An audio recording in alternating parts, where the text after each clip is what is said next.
السلام عليكم ولاد شركتنا في كل مكان، والنهارده معانا روح يا رب تتجوز. حبيبي ربنا يبارك لك والله. يا مستر تسلم ايدك، كنا هنسكت. حبيبي والله تعيش وما تزنقنيش بس الزنقه دي تاني.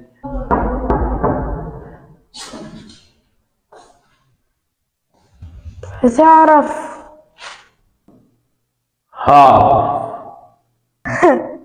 تعرف بعون الله هنجيبه في الشوال.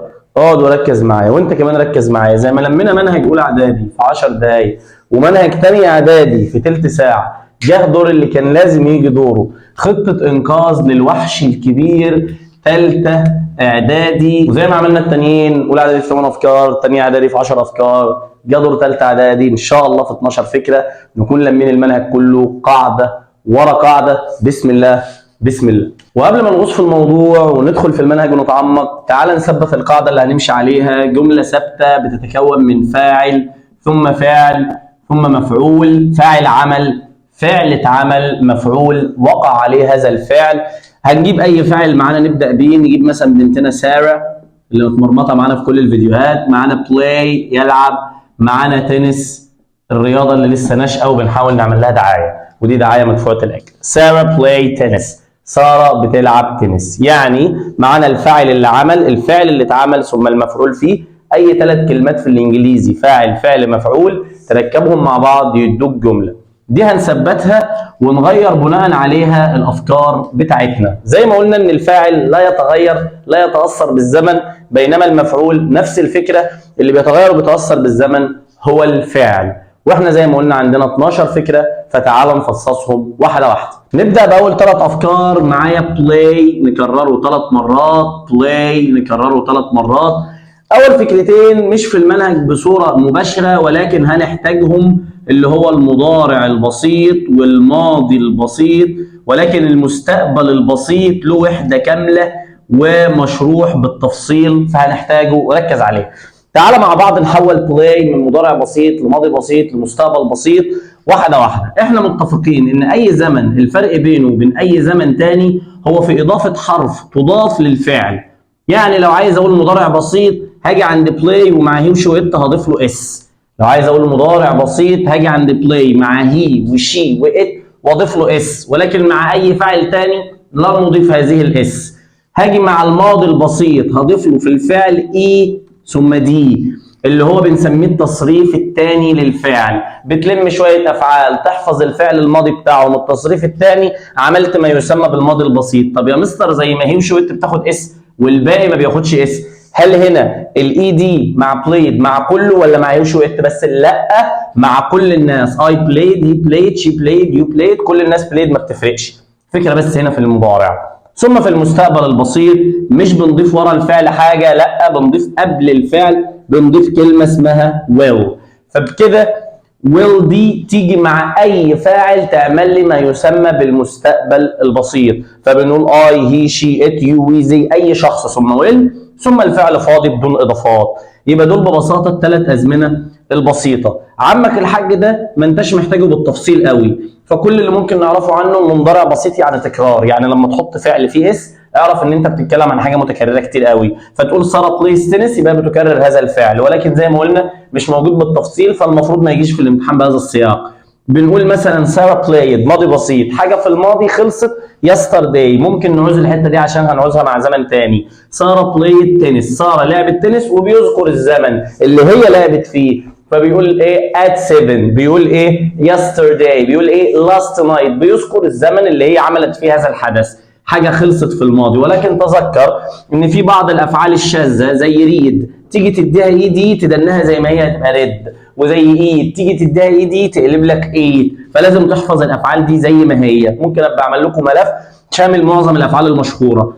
اما ويل بقى ده قصته بسيطه جدا، عمك الحاج ويل والمصدر ما فيهوش افكار كتير، هو ويل مع اي فاعل ثم فعل فاضي، اهبد يا باشا قلبت معاك مستقبل بسيط، اديها تمر بكره خلصت بقت مستقبل بسيط. طب امال ايه اللي جاي هنا يا مستر؟ ده زمن بناخده من اولى وثانيه اعدادي. اللي جاي يا باشا انه عايز يقول لك انك ممكن تبني الراجل ده للمجهول. ايه ده؟ ايه الكلام ده؟ معلش يا مستر، يعني ايه نبني المجهول؟ يعني هو بيقول لك ساره play تنس. هو عايز مثلا يشيل سارة اللي بتلعب تنس دي ويحط مكانها المفعول اللي هو تنس، فهنحطها في المستقبل البسيط will play تنس. نبني المجهول ازاي؟ في 3 خطوات بشيلن. هتجيب المفعول ده اهو في اول الجمله، فبدل ما تبقى تنس في الاخر هتبقى تنس في الاول، وويل بلاي هتبقى ويل بي، وبلاي هتبقى بلايد اللي هو التصريف الثالث من بلاي. يعني كل اللي عملته انك جبت المفعول في الاول ثم زودت بي ثم زودت فعل في التصريف الثالث من بلاي. تنس ويل بي بلايد. انت بتحل في الامتحان جالك سؤال بيقول لك علل ساره نقط تنس. بص، ساره اللي بتلعب ولا التنس اللي بيلعب؟ ساره هي اللي بتلعب، يبقى ويل وفعل فاضي. لقيت التنس بيلعب ولا هو الملعوب بيه؟ لا، التنس الملعوب بيه. ركز معايا في الكلام. تنس ويل بي بلايد.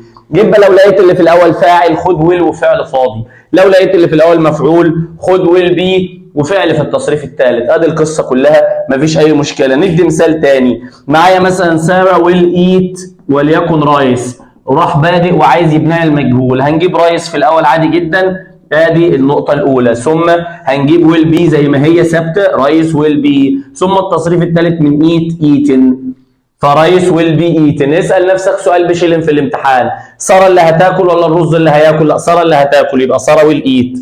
لا، ده بدأ بالرز يبقى الرز ويل بي ايتن. ادي قصة المبني المجهول في المستقبل بسيط. ننقل لفكرة ثانية. عندك مثلا الفكرة رقم 4، فكرة المضارع المستمر، فكرة الماضي المستمر. برضو مش جايين في المنهج بالتفصيل ولكن هنحتاجهم، فهنضيف بس ايه نعرفك تكوينهم مش اكتر. اول ما يقول لك زمن مستمر قول له هنضيف اي ان جي. اول ما يقول لك زمن مستمر قول له هنضيف اي ان جي سواء مضارع او ماضي. اول ما يقول لك مستمر قول له اي ان جي، يبقى مضارع مستمر او ماضي مستمر هنضيف له في الفعل اي ان جي. ثم بنيجي قبل الفعل لو مضارع بنقول ام او از او ار، ولو ماضي بنقول واز او وير. خلي بالك من الكلام واصحاله. يعني لو قلت مثلا ساره تبقى از بلاينج، طبعا ام بتيجي مع اي، از مع المفرد، ار مع الجامع. اما في الماضي واز للمفرد كله وير للجامع. فانت عايز تقول ساره في المضارع يبقى ساره از بلاينج، ده مضارع مستمر. عايز تقول في الماضي ساره واز بلاينج. مش هنخش في تفاصيل كتير لانهم مش علينا بالتفصيل في المنهج. بلاينج ده الفرق بينه وبين البسيط، قلنا ان البسيط تكرار اما المستمر حالا. فلما نقول ساره بلايز بتلعب كتير، ساره از بلاينج بتلعب حالا. مش عايزين نخش في تفاصيل. وهنا لما قلنا بلايد يسترداي، انما هنا مش هيقول يسترداي بس، هنا هيقول was playing yesterday at 7. بيحدد زمنين مش زمن واحد. لازم يقول لك yesterday at 7 مش زمن بل زمنين. هنعوز الحته دي دلوقتي. اما بالنسبه للمستقبل المستمر مش علينا. نيجي للنقطه بقى المهمه جدا جدا جدا، زمن اول مره تاخدوه السنه دي، الا وهو عمك الحاج المضارع التام، والوحده اللي بعدها على طول عمك الحاج الماضي التام. نركز عشان الكلام ده تخين مهم كبير، لازم تفهمه كويس جدا لان اول مره تدرس هذه النقطه. بص يا سيدي، اول ما تسمع كلمه تام لازم تجيب التصريف الثالث على طول. لازم تجيب التصريف الثالث على طول، مش التصريف الثاني زي ما عملنا مع بلايد. لا، التصريف الثالث. التصريف الثالث ده انت بتحفظه من اولى اعدادي عشان تتعود عليه. فمعاك لو مضارع تام او ماضي تام برضه هتجيب التصريف الثالث، مش هتفرق كتير. لازم تجيب التصريف الثالث من اي فعل. يعني تجيب هنا بلايد هنا بلايد تشابه، انما لما تجيب هنا ايت الماضي ايت لا هنا هتجيب ايتن. فلازم هنا تفهم الفرق بين الثاني ابو اي دي والثالث. التصريف الثالث مضاف له اي دي احيانا وشاذ احيانا. زي ما قال لك مضارع مستمر او ماضي مستمر لازم ام وزور في المضارع وزور في الماضي. هتقول له تمام يا باشا. مضارع تام لازم هاف مع الجمع اي يو وي دي، وهاز مع المفرد هي وشي وات. هيقول لك ماضي تام هتقول له لازم هاد مع كله. يبقى اول ما تلمح كلمه تام لازم حاجتين اتنين، تجيب التصريف الثالث ده واحد. اما لو مضارع تجيب هاف، ولو ماضي تجيب هاد. ندي مثال، سارة تاخد هاز بلايد، سارة هاز ايتن، سارة هاز فيزيتد. ثبت هاز اخبط التصريف الثالث هتقلبها ماضي تام، هاد بتيجي مع كله. سارة هاد بلايد، هاد ايتن، هاد التصريف الثالث على طول. ادي تكوينهم. يتبقى لك الاستخدامات بتاعتهم. هو دي العنف شويه. يعني ايه مضارع تام؟ مش فاهمك، مش حاسس الموضوع ازاي مضارع وتام، مش منطقيه، لان ببساطه هو تمت شيء في الماضي ادى لحدوث شيء في المضارع. مش فاهمك. ساره هاز بلايد، ساره لعبت، فالاثر انها مرهقه دلوقتي، عايزه تاخد شاور دلوقتي، مش قادره تلعب تاني دلوقتي. مثلا ساره هاز ستادد، ساره ذاكرت، فالاثر انها حافظه الدرس، الاثر انها جاهزه للامتحان. ساره هاز ايتن، ساره كلت، فالاثر ان ساره شبعانه. ساره هاز كليند، ساره نظفت الاوضه، فالاثر ان ساره خلصت النظافه والاوضه بتبرق بتلمع زي الفل. وده طبعا فرق بينها وبين بلايد اللي هو حدث تم في الماضي ولكن ملوش اثر، فبنقول ساره بلايد، ساره لعبت والموضوع انتهى وراح لحاله. ساره اصطادت، ساره ذاكرت والموضوع انتهى وراح لحاله. انما هنا لا، المكان لازال زي ما هو والحدث لازال له اثر في المضارع. ده باختصار شديد جدا. طيب ايه الفكره رقم 2 اللي محتاج تعرفها عن المضارع التام؟ زي ما عرفنا عن المستقبل بسيط مبني للمجهول، لازم تعرف المضارع التام. مش فاهمك يا مستر؟ يعني لما قال لك هنا ساره ويقول لك هاز ويقول لك بلايد ويروح جايب لك بقى يقول لك ايه؟ ابني دي للمجهول، هتقول له هنبدا بالمفعول في الاول. مين يا باشا؟ هتقول له تنس، هيجي في الاول، وهتزود بس هنا هاز، هتزود معاه كلمه بين بلايد. يبقى هنا بس كل اللي هتعمله في المبني المجهول انك هتزود كلمه بين في النص بمنتهى البساطه. طيب يبقى امتى اجيب هاز بين والتصريف الثالث، وامتى اجيب هاز والتصريف الثالث على طول؟ اسال نفسك نفس السؤال اللي هنا. بص فين الفاعل؟ لو اللي في الاول فاعل هات هاز والفاعل، لا في اللي في الاول مفعول هات هاز بين والتصريف الثالث. باختصار شديد نمسحها. تمام. ننقل على اللي بعده. عندك مثلا عمك الحاج هات بلايد. هات بلايد ده اللي هو الماضي التام. واحد يروح سائلني سؤال لولبي، معاك حق فيه، ليه نسمي الماضي انه تام؟ ما هو كده كده تام، ما هو ماضي خلص، ليه نسميه تام؟ عامله زي واحد كده بيجي على الانترنت يروح جايب لك جيلاتي، هتكسرها كده وراح حاطط لك عليها شويه لبن وبعدين يحولها لجيلاتي تاني. شيء غريب جدا ولكنه وجهه نظره حلوه، بيزود من اللبن في كميه الايس كريم. نفس الفكره. الماضي يعني بلايد، يعني انا لو قلت ساره بلايد يسترداي انت كده زي الفل، ما عليكش غبار ولا اي حاجه. ولو قلت was playing هتبقى yesterday at، ويقول لك مثلا 7 at 7. بينما لما هتقول هات بلايد لا بقى يا باشا، انت مش هتقول 7 ولا at 7 ولا yesterday، لا انت هتقول باي 7 باي yesterday. ده ايه الكلام ده يا مستر؟ اللي هو before 7 before yesterday. يعني مش بس انها لعبت الساعه 7 زي ما ده جت الساعه 7 فلعبت، وزي ما ده جت الساعه 7 امبارح كانت بتلعب، لا ده قبل الساعه 7 لعبت. يبقى لما اقول لك ايه الفرق بين الماضي 1 و2 و3 تقول لي ده لما جت 7 لعبت، تقول لي ده لما جت 7 كانت بتلعب، مش بدأت تلعب، كانت أصلا بتلعب من قبلها بشوية وكملت بعدها شوية. أما ده لما جت 7 ودق الناقوس كانت الباشا خلصت وكانت قعدت وخلصت لعب. خلي بالك من الحتة دي. واحد بيقول لك إيه؟ before studying قبل المذاكرة، قبل المذاكرة أي هاد إيه؟ بلايد مثلا لعبت لي شوية. إنما هنا لا I was playing كنت بلعب ويروح محدد الزمن. إنما هنا يقول لك لما جت الساعة كذا أنا لعبت.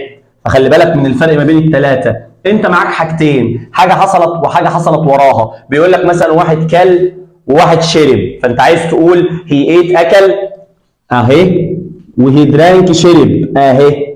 دلوقتي انا عايز اعرف بقى شرب الاول ولا كل الاول؟ دول ماضي عادي، الاثنين ماضي عادي، ما تقدرش تحدد كل الاول ولا شرب الاول. طب لو عايز تحددها من هنا بتدخل خالتك هاد، يعني اللي تديله هاد هو اللي بيكون حصل الاول. يعني لو اديت هاد مع ايتن تبقى هو كل الاول، لو اديت هاد مع درانك يبقى هو شرب الاول. فخلي بالك من الحته دي مهمه جدا لان ساعات بتلخبط الناس. نمسح النقطه ديت. ده باختصار الجزء الاول. انتظرنا بعد الفاصل راجع لك. ورجعنا تاني. جاهز يا بيه؟ قول لي جاهز، مش سامعك. يلا بينا بسرعه. الفكره رقم 1 في الجزء الثاني فكره تكوين الافعال بنت الناقصه، اللي هي برضه هنثبت جملتنا عادي ما فيهاش اي مشكله، ثم هنحولها لفعل ناقص. معايا 3 افعال ناقصه. معايا عمك الحاج هنا must، معايا عمك الحاج should، معايا الاستاذ كان. مهم جدا تعرف الفرق بينهم في المعنى. معايا ساره بلاي تنس، ساره بتلعب تنس عادي، جمله ثابته مفيش مشكله. الفكره بقى في ماست وشد وكان عاملين زي ويل بالظبط. ماست لانهم ولاد عم اصلا، يعتبر من ام واب تانيين، بس كان في مشاكل على الورث زي ما انتم فاهمين اليومين دول الدنيا خربانه على الورث. فعندك عمك الحاج ماست بيجي مع اي فاعل، الحاج شد بيجي مع اي فاعل، الحاج كان بيجي مع اي فاعل، هم اولاد ناقصه لكن بيمشوا ايه كمشيه راجل واحد، صار ماست صار شد صار كان، ثم كلهم بيجي وراهم فعل فاضي بدون اي اضافات، مش هحط فيه اي حاجه ولا اي نوع من انواع التوابل، فصار ماست بلاي شد بلاي كان بلاي. الرك يا باشا على المعنى، فلما اقول صار ماست بلاي صار لازم تلعب، ماست ستادي لازم تذاكر، ماست رن لازم تجري، ماست سكسيد لازم تنجح، صار شد ستادي يعني ينبغي، صار شد ايت ماشي كل يا ساره عشان صحتي. فهنا اللي بيتكلم عنيف شويه في النصيحه، هنا اللي بيتكلم رقيق شويه في النصيحه. فالفرق بينهم ان ده لو قلنا ان ده ابن ده فده 50% وده 100%. لو هنقول هنا بينصح هنا بيلزم، ولكن لو هنقول مثلا انه هيتك عليه، مثلا تخيل نفسك بتكلم واحد صاحبك، فصاحبك ده انت ما تعرفوش قوي فيقول لك يو شود ستادي ذاكر عشان مصلحتك الامتحان قرب، اما صاحبك ده هيقول لك يو ماست ستادي ويروح لسعك واحده تحت الحزام ويجيب اجلك، يو ماست ستادي لازم تذاكر. ممكن صاحبك يكلمك بشد، ممكن امك تكلمك بالحزام اقصد بماست، فيو ماست ستادي لازم تذاكر، يو شود ستادي ينبغي انك تذاكر، فماست الزاميه شد للنصيحه، بينما كان للقدره، ولا هي نصيحه ولا هي الزام، هو يعبر عن القدره. ساره تستطيع تلعب يا جماعه، ساره كان بلاي، عايزه تلعب هي حره مش عايزه هي حره، فكان بسيطه جدا ما فيهاش اي افكار، عايزه تعمل كده تعمل مش عايزه هي حره، هي بتبين بس قدرتها. بسرعه ما فيش وقت نقل الفكره اللي بعد كده، شيل يا عم الحاج ماست والرجاله دول، وبالمره شيل الفاعل وننقل لفكره الامر. طبعا معروفه ان الامر هو عباره عن فعل في المصدر بتهبده في المفعول اللي هيتعمل فيه وتتكل على الله، بتجيب واحد توقفه قدامك وتقول له واد يا محمد study hard، تقول له go to your room امشي يلا، فبتجيب الفعل فاضي ما فيهوش اي اضافات، ثم بتجيب المفعول اللي هيتعمل فيه، study hard ذاكر بجد، وهكذا. فدي اللي بنسميها الجمله الامريه، فعل فاضي ما فيهوش اي اضافات ثم المفعول اللي هيقع فيه. طبعا لازم يكون الشخص واقف قدامك، ما ينفعش نعمل زي ماما ماشيه تزعق في البيت طول النهار، وساعه ما تيجي تامرنا بحاجه او تقول لنا حاجه تروح داخله قافله على نفسها الاوضه، ما تنسوش يا اولاد وتروح موطيه صوتها، تخرج لنا بعد نص ساعه البيت ولع، هو انا مش قلت الرز ده اتفق عليه، وتبدا ماما تصور فينا، هي عايزه تتخانق بس مش لاقيه حجه، فقالت يلا نعمل حجه. بسم الله. نيجي هنا نقطه مهمه جدا جدا جدا، عندك الفرق ما بين دونت ونيفر بيجوا في الجمله الامريه بالراحه جدا وببساطه جدا، الاثنين بتقول لا ما تعملش ده، لا الناهيه بتقول دونت بلاي لا تلعب. ايه الفرق بينها وبين نيفر بلاي لا تلعب؟ دونت بلاي ما تلعبش دلوقتي بس ممكن تلعب بعدين، نيفر بلاي ما اشوفكش بتعمل كده اطلاقا، ده حرام ما يتعملش. فدونت بتنفي نفي عادي، اما نيفر بتنهى مطلقا عن هذا الفعل. ننقل بسرعه للفكره الثالثه، بقول لك مفيش وقت يلا بينا ننتقل للفكره رقم 3 الا وهي الروابط. عندي رابطين عمالين ينطوا لي في كل المناهج، عندك الحاج although والحاج بط، زهقنا منهم ولكن مهمين جدا جدا جدا. بس هنخلص الموضوع، ايه ده نسينا اتش، بس هنخلص الموضوع. عمك الحاج although وعمك الحاج بط، روابط جايه تربط الكلام ببعضه، حلو قوي الكلام ده، وهما الاثنين بيربطوا حاجه عكس حاجه، لازم الكلام اللي قبل هنا يكون الكلام اللي عكس هنا، ومش زي ما هما منتشر عنهم زي ما قلنا كتير ان although حاجه بتيجي في الاول وراها جملتين وبط في النص، لا الموضوع كله مرتبط ببروبلم مشكله وسولوشن حلها. فانت دلوقتي هتبص على الجمله تشوف والله فين المشكله وفين حل المشكله. فعندك واحد دخل اوضه قال لك there wasn't a chair، ما كانش فيه كرسي، دي مشكله، وراح قايل في الجمله الثانيه I sat down ومع ذلك قعدت، فاحنا اتفاجئنا دي حاجه عكس حاجه جدا، المفروض ما فيش كرسي ما كانش يقعد، بس اتصرف. ممكن مثلا هنا لو هنجيب بط بيجي بعدها الحل وقبلها المشكله الاول ثم السولوشن، دي المشكله وده الحل يبقى بط هنا. انظر بقى بالنسبه لها اهم حاجه ان يجي بعدها المشكله، والله بقى تجيب الحل بعد المشكله، فتجيب مثلا although there wasn't ادي المشكله اهي ثم I sat down، والله تجيب الحل تحطه في الاول وتحط although ثم المشكله، مش فارق معاها. دي اهم حاجه بالنسبه للزو، ان المشكله تبقى هو جاي وراها. معايا برضو اداه ربط كمان عماله تنط لي في كل المناهج، الا وهي اف، ولكن هنا جايه في حالتها الثالثه بما اننا في سنه ثالثه. فبتجيب مين بقى يا باشا؟ اللي احنا لسه متكلمين عنه، بتربط جمله في الماضي التام، ثم بتربط جمله كمان لازم يكون فيها would have ثم فعل في التصريف الثالث. لو تلاحظ ده تكوين المضارع التام، have التصريف الثالث. طب اف دي معناها يا مستر زي دول عكس بعض؟ لا، دي معناها لو عملت ده هيحصل ده، ودي انا بسميها اف الحرام، اف اللي ما ينفعش تتغير. ازاي؟ مش فاهمك. اديني مثلا جمله يا مستر. عندك مثلا يقول لك اف you had studied، ادي ايه؟ ادي الماضي التام اهو، هادوا التصريف الثالث. النتيجه you would have، ويروح قايل لك مثلا ايه؟ passed، كنت هتنجح لو كنت ذاكرت. طيب هل الراجل ده هينجح ولا هيعمل اي حاجه؟ لا، هو بالفعل سقط في الماضي. فالجمله دي اول حاجه بتعبر عن الماضي، بتعبر عن الندم، بتعبر عن الجراح وكل اللي راح. فيقول لك if you had studied، لو كنت ذاكرت، you would have passed، كنت هتنجح. بس هو ولا ذاكر ولا نجح، فده ندم على شيء مفيش منه تغيير. يقول لك ايه؟ if I had waited، لو كنت استنيت، I would have bought، كنت اشتريت. مثلا واحد عمال يدبق في فلوس، كل ما يدبق في فلوس عشان يجيب ايفون 11 يلاقي 12، يدبق قرشين كمان يجيب 12 يلاقي 13، يدبق قرشين كمان يلاقي 14 15 17. مش عارف هم طالعين ايه بالعماره دي، رايحين لحد فين. فيقول لك ايه؟ if I had waited، لو كنت استنيت، I would have bought، كنت اشتريت. وده مدخل للشيطان، ما تعملهاش. استخدمها مثلا في المنهج تاخد حسنات، انما ما تستخدمهاش على ارض الواقع لانها توديك للمحرمات. لانك لو قعدت تندم على اللي فات، كل سنه وانت طيب، اللي فات مات عمره ما هيرجع. فاف الثالثه بتعبر عن ماضي تام ثم would have والتصريف الثالث، وده باختصار الشق الثاني. نيجي للوحش الكبير، انتظرونا. ورجعنا للمره الثالثه مع الدايركت والاندايركت، عمك الحاج المباشر والغير مباشر. نمشيه ازاي ده يا مستر؟ بالراحه، نلخصه في 5 افكار بعد ما تفهم اصلا يعني ايه مباشر وغير مباشر.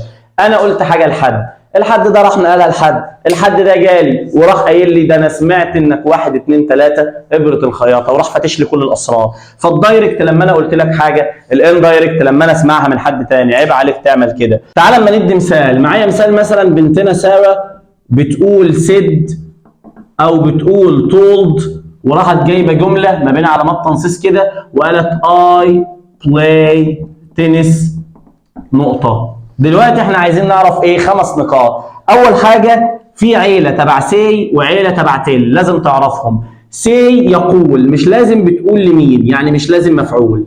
بينما تل يقول لازم بتقول لمين، لازم مفعول. يبقى ساره قالت مي، تولد مي مثلا، ساره قالت لي. يبقى اول خطوه لازم تعرف الفرق بين تولد وسيد دي. طيب تاني خطوه، لازم تعرف انك بعد كده بتشيل علامات التنصيص عشان تحول الكلام من مباشر هي اللي قالته لاندايركت حد نقله عنها. فاول او تاني خطوه هي ان الضمائر بتتغير، فاي ممكن تتحول لهي او شي على حسب اللي بيتكلم ذكر ولا انثى. ساره تبقى اي اتحولت لشي. يبقى تاني خطوه لازم تعرفها، الضمائر بتتغير. لو كان في مثلا مي او ماي او اي حاجه، لو كان في ماي مثلا كنت هتلاقي ماي اتحولت لهز او هير. لو كان في مي مثلا كنت هتلاقيها اتحولت لهم او وليكن هير. طيب يبقى لازم تعرف تاني حاجه الضمائر. تالت حاجه الزمن، وهو ده بقى اللي عليه الليله كلها. الزمن والله لو مضارع خليه ماضي، يعني لو مضارع اللي هو عمك الحاج ابو اس حوله الماضي عمك الحاج ابو اي دي. ولو مستقبل ولو مضارع اللي هو ابو ام واز وار زائد اي ان جي حوله الماضي اللي هو وز ووير زائد اي ان جي. ولو مضارع اللي هو ابو هاف وهاز وتصريف ثالث حوله الهاد وتصريف ثالث. وعشان كده كنا جبنا الازمنه البسيطه والمستمره لانك هتحتاجهم هنا في المباشر وغير مباشر. يبقى دي ثالث خطوه. ارجع بالزمن خطوه لورا. هو انا ممكن ارجع بالمستقبل يا مستر؟ يعني ممكن احول ويل او كان او الرجاله دول ويل ممكن تتحول لود، وكان ممكن تتحول لكود، مفيش مشكله. وحتى لو في مي ممكن نحولها لمايت اللي هي ممكن برضو تنفع. رابع خطوة، افرض في كلمة زي ناو الأزمنة، علامات الأزمنة. رابع حاجة إن علامات الأزمنة تتغير. إزاي يا مستر الكلام ده؟ يعني لو في جوه الجملة ناو بتخرج زن، لو في yesterday عندك مثلا اهي بتخرج the day ويقول لك before او previous day. طب حلو قوي الكلام ده لحد هنا الدنيا زي الفل. طيب بالراحه يا مستر قول لي بقى احل بالكلام ده ازاي. بص يا سيدي، اول خطوه ممكن يحذف لك سد وطول ويجيب لك مفعول، مفعول يبقى طول، مفيش مفعول يبقى سد، خلصت. ادي اول واحده. تاني واحده اللي بيتكلم انثى او ذكر او كده تبص على الضمير اللي بيعود عليه، ادي تاني خطوه، يبقى تختار الضمير بناء على اللي بيتكلم. طيب ثالث خطوه تبص على الزمن. طب انا عشان اختار الزمن لازم تكون عارف ان المضارع بيبقى ماضي. حلو قوي الكلام ده. طب عشان تعرف مضارع ولا ماضي منين؟ من علامه الزمن، من الخطوه رقم 4. فانت تبقى حافظ الجدول بتاع علامه الزمن، وكل ده هسيبه لك في لينك في الديسكربشن تحت. تبقى حافظ الكلمات وتحويلتها. فانا والله عارف ان ناو حالا بتيجي مع ام وز وار، لقيته كاتب ناو خد ام وز وار زي ما هي. لقيته كاتب زن اللي هي تحويله ناو، خد ام وز وار اقلبها لوزويه. حلو الكلام، حلو الكلام. لقيته كاتب يستر داي، يستر داي بتيجي مع الماضي البسيط اي دي. طيب يا مستر لو لقيته كاتب يستر داي اعمل ايه؟ اختار ماضي بسيط عادي. طب يا مستر ده حولها لذا داي بيفور. بص يا سيدي، احنا قلنا المضارع بيتحول لماضي، طب والماضي ما فيهوش منه حاجه غير حاجه واحده، الماضي البسيط ده اهو لو جاب لك يستر داي زي ما هي اديله اي دي، لو جاب لك ذا داي بيفور مع يستر داي اديله هاد زي الاي دي. يعني بدل ما يجيب يستر داي جاب داي بيفور اللي هي تحويله ماضي بسيط، خلاص حولها لماضي تام. دي الحاله الوحيده في الماضي ان الماضي بيتحول لابعد منه بمنتهى البساطه. يتبقى معلومه اخيره لازم تعرفها، هو ان لو سد وتولد مكتوبين سي او تل يعني مكتوبين في المضارع كده ما تحولش الزمن، ما تحولش الزمن. يعني لو جوه مضارع نزله مضارع، لو جوه ماضي نزله ماضي، ما تحولش الزمن. دي اول نقطه لازم تعرفها في الحاجات الشاذه. رقم 2 كنا قلناها اللي هي ماضي بسيط بيتحول لماضي تام، ان الماضي بيتحول للماضي اللي ابعد منه كانه عمه كده. رقم 3 ان لو اللي جوه الجمله حقيقه علميه تكرار ما تغيروش. يعني لو واحد بيقول لك وليكن مثلا I live ان وقال مكان وهو لسه عايش فيه سيبها زي ما هي. لو واحد مثلا بيقول لك لايون الاسد ايتس بياكل وقال اكله معينه بياكلها سيبها زي ما هي، ما تغيرش ايتس للماضي لان الاسد لازال بياكلها. طيب يبقى الحقائق العلميه لا تتغير. رقم 4 واخر حاجه لو ما غيرش علامه الزمن زي ما قلنا سيب الزمن زي ما هو ما تغيروش. وبس يا سيدي، ده كان فيديو النهارده ثالثه اعدادي كلها في فيديو واحد. لو عجبك الفيديو ما تنساش اللايك والشير، وانده حد ينده حد ينده كل الناس في ثالثه اعدادي. اتفرج على الفيديو مراجعه نهائيه ليله الامتحان، وانتظرونا في فيديوهات قادمه. لو عندك اي مشكله سيبها لنا في الكومنتس الحلقه ان شاء الله. تابع واشترك معنا على القناه يصلك كل جديد. هذا والسلام.